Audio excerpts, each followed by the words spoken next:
بسم الله الرحمن الرحیم و به نستعین ثم الصلاة والسلام على سیدنا و نبینا ابی القاسم المصطفى محمد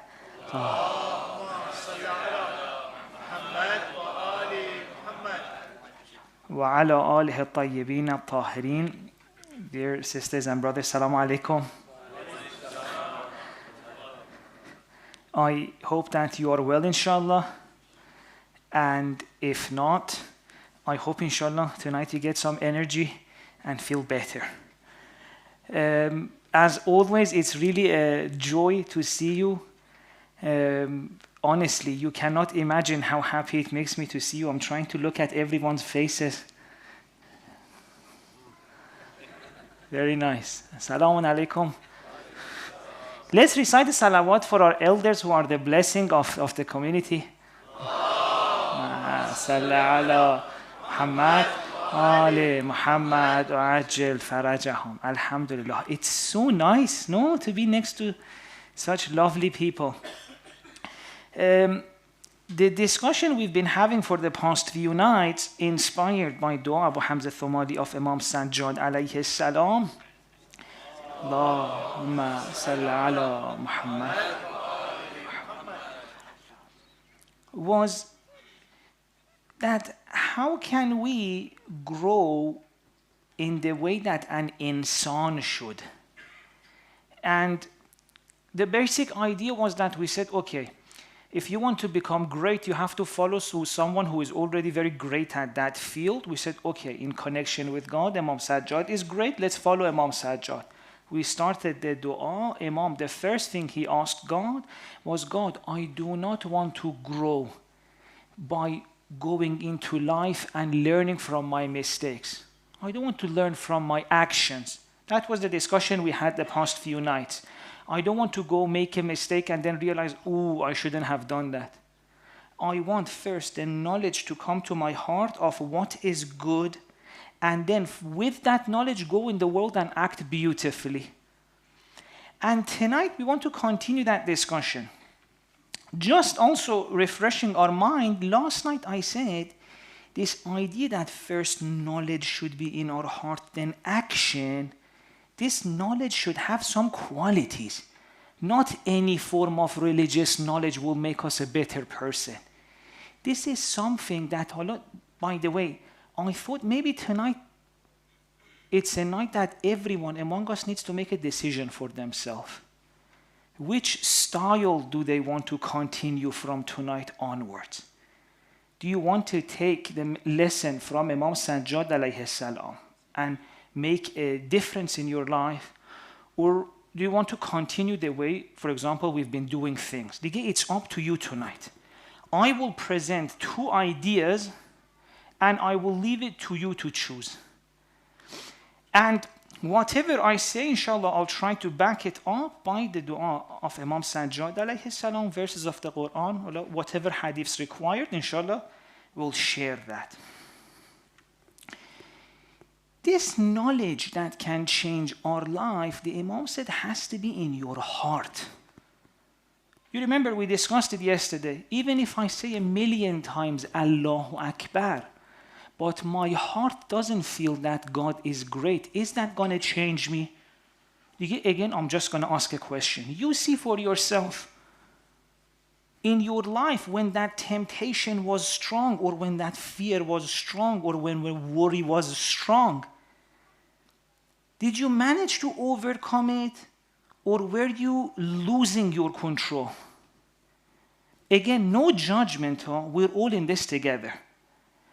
But my point is this: if I'm living a life in which worries get to me, stress gets to me, the doctor says you have to come for this checkup, from today till the moment of appointment, my heart is trembling, or if at home I'm fighting, all of these things are happening to me, this means that religion hasn't given that safety to me yet. Now, why did that happen? I know everything. I know there is one God. I know God is great. I know about prophethood. I know about akhirah. So how come even though I know all of that, because Imam Sajjad says if knowledge comes, then you will go in the world and act beautifully.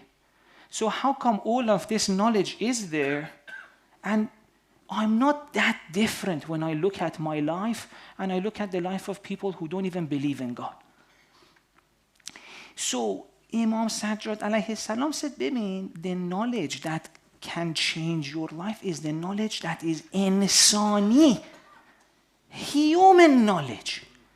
You have to treat yourself like the beautiful soul that you are. This is a decision tonight, inshallah, I want everyone to make for themselves.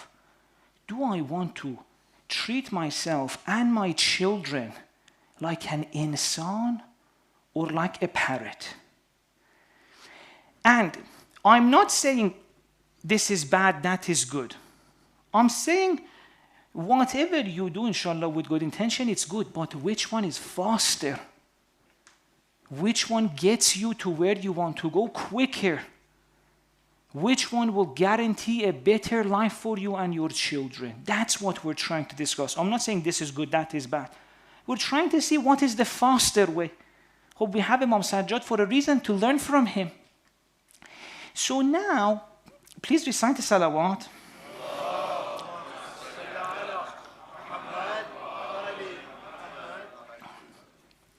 At the core of what I will discussing all goes back to who do you think you are and how much respect do you think you're worth.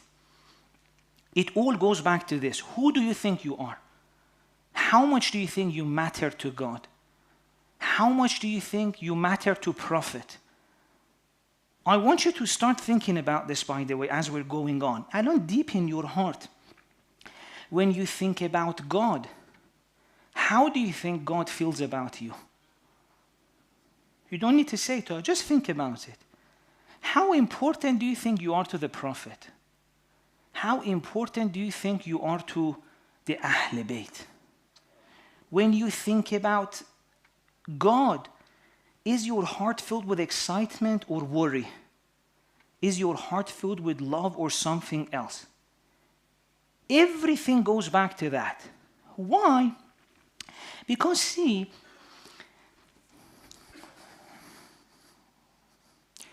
if you don't respect yourself enough, or if you haven't been told how important you are, then the instructions that you are given, you will not think that maybe this is not for me. Masalan, what happens, a very special month like this month comes, and someone, masalan, tells you, read these 30 pages, whether you understand it or not. If I don't know who I am, I will do it and not think about it. I will read these 30 pages, masalan, whatever it is, it's a beautiful dua or the Quran, which I love du'as and Quran. If anyone goes around saying Shaykh doesn't like dua and Quran, what do we tell him? Okay, you're wrong, basically. I will spend my whole life writing about ad'iyah. My life is these du'as. But I'm saying if someone told you, read dua Abu Hamza al-Thumali, whether you understood it or not, you have two options. And I'm not saying that's bad, leave it. No, if you're doing nothing, at least do that. But I'm saying at some point you should ask yourself a question. Who am I? Am I an insan or not? A human being. Should I do something 30 pages if I don't understand? Or should I ask someone, come tell me what is this? I want to know what I'm saying. But see, I'm not saying let's not do it. Don't start these silly games. I'm saying you're insan. You should know what you're reading. Whether in your mind this idea comes that, Baba, someone come and tell me what is in Dua Kumel. Someone come and tell me what is Dua Abu Hamza Thumali. I want to enjoy it. Imam Sajjad is talking to God. I want to know what's being said. In Dua Kumel, Imam Ali has taught these things. I want to know what is being said.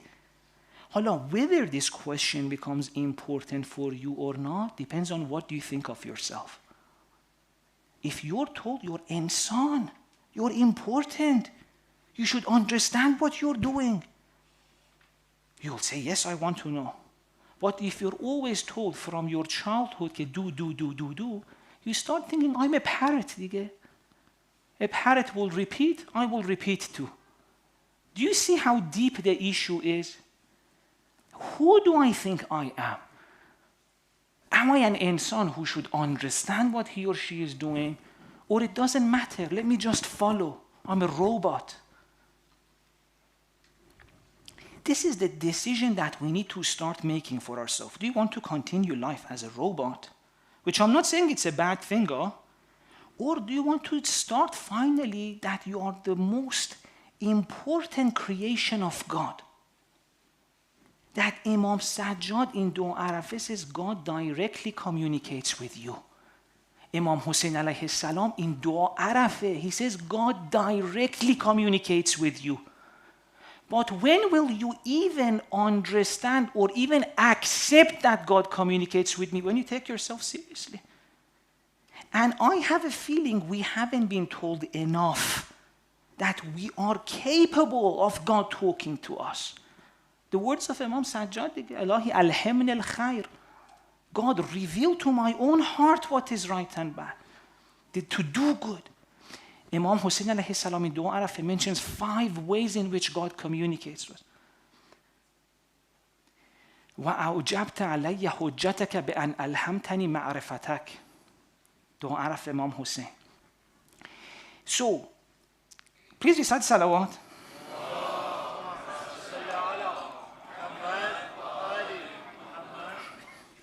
Again, hold on. Did Sheikh say, you be my judge? Did Sheikh say not read du'as? Did I say that? No. I'm saying read it. Not only read it, but even understand it. Am I making it easier or harder? Harder. But you want something hard. Baby, this is one thing people don't get.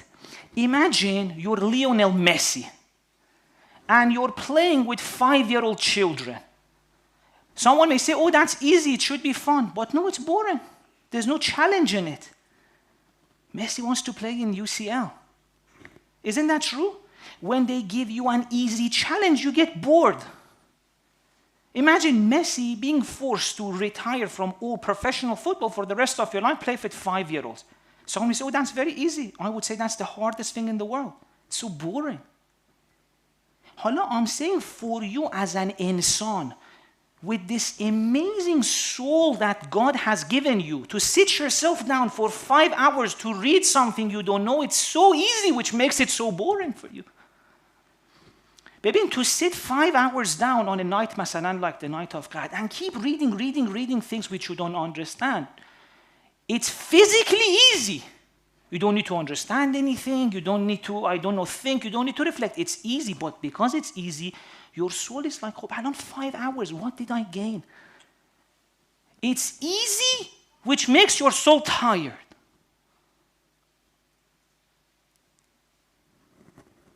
I am trying to make it harder for you. Why? Because your soul wants that. Do you know why Insan Hasan is finding it so weird to live in this world? Mental health issues are going so high, and it has no difference between communities of faith and not. All of us, we're going through these challenges. Alone in Canada, did you see they started this thing? That you can basically sign up, and at some point a date will come, they'll end your life for you. This is the world we're going into. What has happened to us? What has happened to Insan? Insan was meant to be the being that angels did sajda on. We've reached such stage, no one is enjoying their life. No one is enjoying their connection with God. God said, Baba, you have to know why you're here. Where is the answer to that? In these du'as, in the phrases of the Quran. But if you keep reading it for the thawab and you never pay attention to it, you'll never know. That's why I can give you lines after lines after lines from Dua Kumil that none of us know what it means. I know what it means, but I will guarantee you 99% of people wouldn't know what it means, and I'm not judging. But isn't that embarrassing for us? That 14 centuries after Imam Ali, we say we love him, we still don't know what he said in Dua Kumil. Let me give you the line so you don't feel like I'm exaggerating. وَبِأَسْمَائِكَ الَّتِي مَلَأَتْ أَرْكَانَ كُلِّ شَيْءٍ. What does that mean? If you know that, you will see, oh my God, it's true. It changes your view about life. I'm not a lot bluffing. I've written about all of this. It's in that Abu Hamza Thumali book. خب, please recite salawat.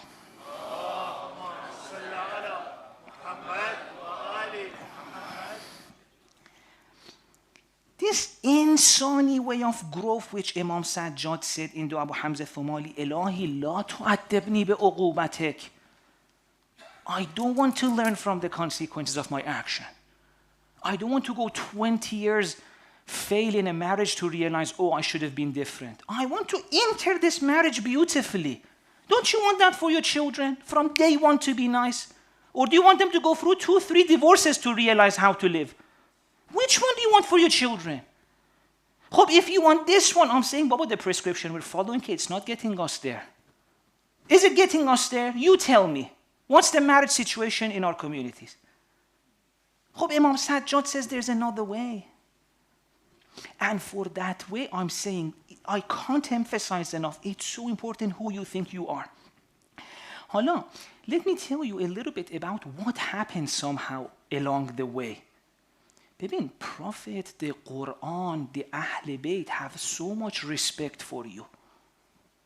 But the kind of way we got religion, it doesn't necessarily give us that respect. Now, مثلا Quran, I will read a verse, you tell me what's before that. Blank, Bismillah ar-Rahman ar-Rahim, Allama al-Quran. Please say it louder. Ar-Rahman, Allama al-Quran. In the Quran, when God wants to say who is teaching Quran, who does he say? Ar-Rahman, the loving one. Well, how many of us, when we were being taught about Quran, we felt that love coming to us? These are not insignificant things. This is how we got here. That this was a religion that shows utmost respect to you. A prophet who would get up in front of children.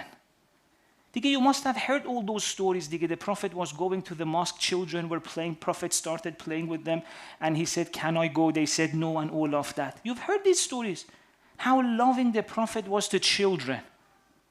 Sometimes the people who tell us about children, honestly, you hear things which are so shocking. We're working on a book on Said Musa Sadr, this amazing Shia scholar. He's the cousin of Said Baqir Sadr. There are a few things in this story which are so shocking. One of the things is when he was studying in a certain city, and I don't want to say where, because that's irrelevant, kinda. He was told, as a scholar of religion, you're not meant to hug your child, your little child. It's not worthy of your place. And he did it anyway. But it became an issue in that city. A scholar of religion is hugging his child. I'm saying, what happened to the religion of Prophet that now if a scholar who's representing the religion of Prophet hugs his child, it's not worthy of his thingy? And we say this is the Prophet who, when he was praying, children would go on top of him when he was on sajda? If this person who says it's not in my shan, not said Musa, he hugged, he didn't care. He was like, I do what the Prophet did. But I'm saying, if that person who said Musa, this is not worthy of you, wants to teach you about religion, what would he tell you? He would say, you're not worthy. You listen to what I say. Alon, one of the things which is so interesting for me, we have so many ahadith from the Ahl Bayt that say, insan. You're insan. You should know what you're doing. Think about it, understand, reflect. But now, you have, for every hadith like this, you have so many people who say, no, you don't need to understand. Asan, you can't reach that level of understanding. Who are you to understand? I went to this community, they said, the children were saying, we have questions about God. They've told us, don't question God. You have the hadith from the Ma'asum that says, أَوَّلُ الدِّينِ مَعْرِفَةُ اللَّهِ. And religion starts with your understanding of God. If you don't know who God is, you don't know who you are. How did we get to this place that the Prophet says you have to understand? Ahl Bayt say you have to understand. It reaches us, they tell us you shouldn't understand. Just follow. Or just read. And I'm saying if you go to the Prophet and Ahl Bayt, then you realize how much you are respected, how much they... Asana, it's like this. Something inside you wakes up. You realize, پس I am insan. I should know what I'm saying. And then from that point onwards, a different journey starts for you. You read these du'as and you see, oh my God, everything I needed was here. I just needed to trust myself that this is possible. Please recite the salawat.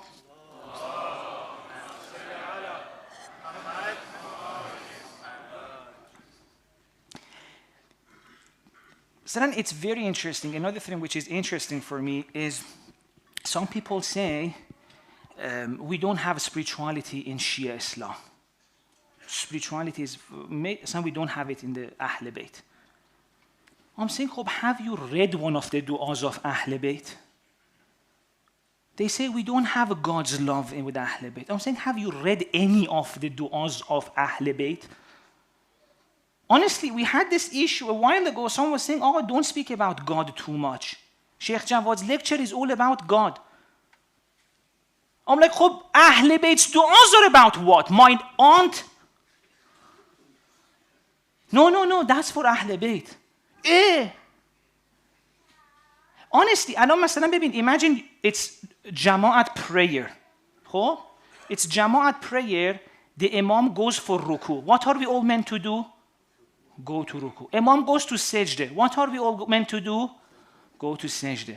If Imam keeps talking about God, what should we do? We keep talking about God. And they have given us the best version of God. They got the way Ahl Bayt describe it. It's so beautiful. I'm not joking. This month of Sha'ban, every night I slept with Munajat Sha'baniyah. It was in my ears and it would take me to a different place. Wallah al-Azim, I'm not exaggerating. I really felt something. But this is only when you start paying attention to what is there. I'm an insan. I need to know what is my Imam saying. Hala, imagine it's a Jama'at prayer. The Imam goes to ruku. No one goes to ruku. Everyone says, we have an amazing Imam who went to ruku. Wouldn't that be so strange? Imam goes to ruku, like, what an amazing Imam. He went to ruku. We're just watching him. He gets up, he goes to sajda. He went to sajda, everyone. That's what we're doing with Imam. Imam talks about God. We're saying we have an amazing Imam who talks about God. Habibi, now it's your step to do that too again. Sheikh, you're being so childish. You keep speaking about God's love. Baba, have you read what Ahl Bayt recited at night? I don't know how many... Let's go to a few places so you don't feel like I'm exaggerating. I'll take you to all the du'as we have one by one. Let's go to Munajat 15. إلهي من ذا الذي ذاق حلاوة محبتك فرام منك بدلا. Imam Sajjad alayhi salam. God, who is the one who tasted the sweetness of your love and wanted a replacement? This is me or Imam Sajjad? Sheikh, you're being childish. Okay, Imam Sajjad what? Imam Sajjad was the spiritual one. We want something. Imam Ali, strong. Yeah, Imam Ali, let's go. إلهي لم يكن لي حول فأنتقل به عن معصيتك إلا في وقت أيقظتني لمحبتك فكما أردت أن أكون كنت. God, there is no time by which I can distance myself from ma'asiyah apart from the time you wake me up to your love and I become the way you want me to become. Imam says the only times فَكَمَا أَرَدْتَ أَنْ أَكُونَ كُنْتَ, the only time I will become the way God wants me to be is when God loves me and when I feel that love. That strength Imam Ali has during the day, where do you think that comes from? Because at night he's speaking to his God like this. But he doesn't even say, the crazy thing is that the more you read these du'as, the more you know it's actually more. Wallah, I'm telling you, Munajat Sha'bani, I've spent the whole month this Sha'ban listening to it. Again, today I was listening, this line, I had missed it. I even brought it for you. It's so powerful. Yani, it's not that, this is not a secondary thing for the Ahl Bayt. This is the main thing. Why? Because as long as you don't fix your relationship with God, nothing would work. Say 1,000,000 times Allahu Akbar. The temptation comes, you're going to do it. When it comes, you're going to fall. Look at your life. Look at our life. Honestly, do we have anyone among us who hasn't been scared this year? Who hasn't shouted? Who hasn't hurt their loved ones? If we have, then what happened to all of those إِنَّ الصَّلَاةَ تَنْهَى عَنِ الْفَحْشَاءِ وَالْمُنكَرِ? Salat stops you from sin. Baba, Salat does that, but you have to know who you are going to meet. In Salat, you are going to meet your Lord. Ahl Bayt say, know him. And by the way, don't you dare say I said don't pray or anything. I said, does that make sense after this lecture for someone to say, Sheikh said don't pray? It's ridiculous to me. I'm saying not only pray, you should know what you're doing, right? Let me read this line from Munajat Sha'bani of Imam Ali alayhi salam.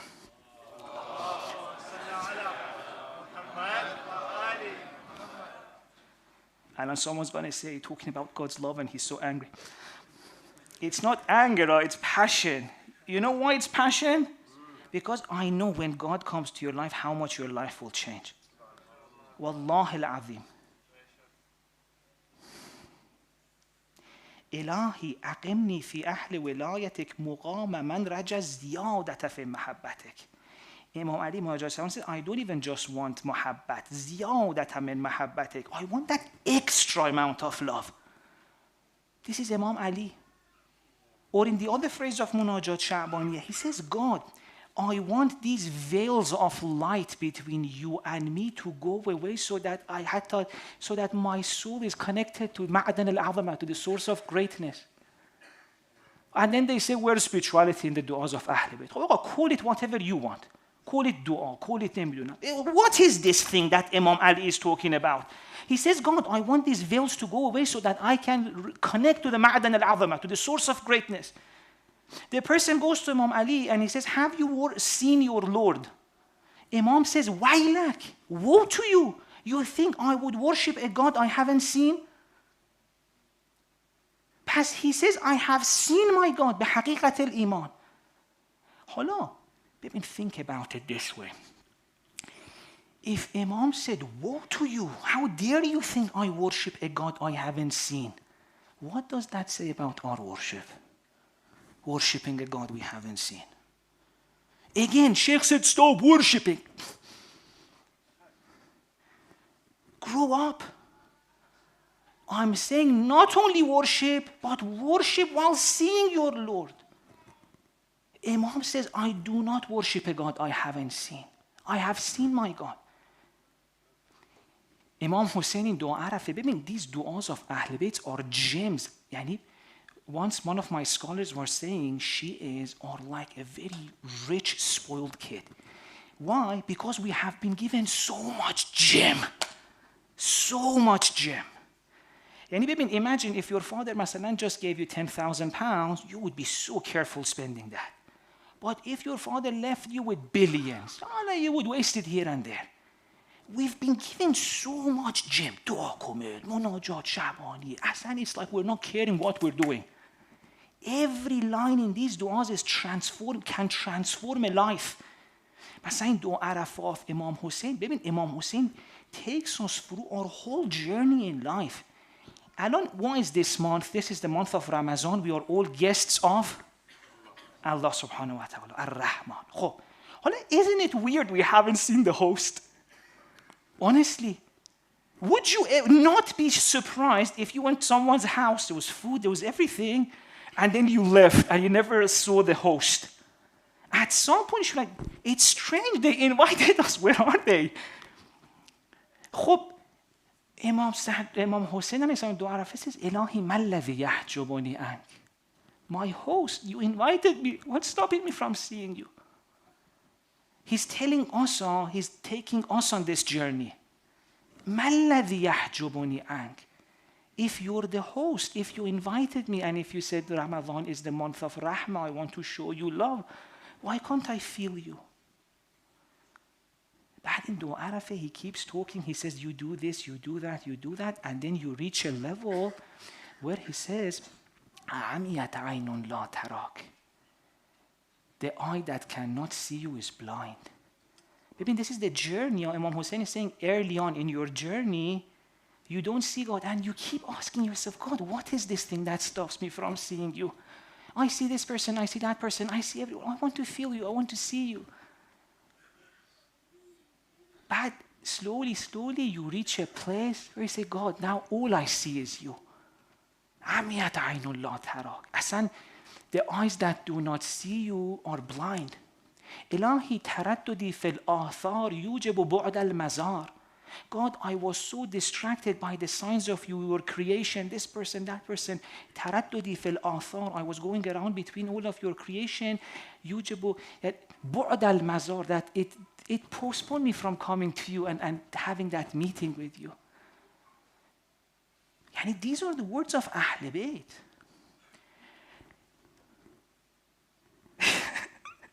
We'll continue tomorrow, huh? My time went. I'll just leave you with one line from Imam Sajjad alayhi salam.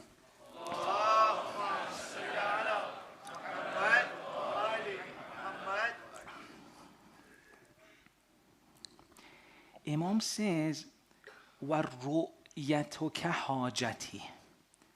And seeing you is what I want. You remember I said in this month, don't ask for little.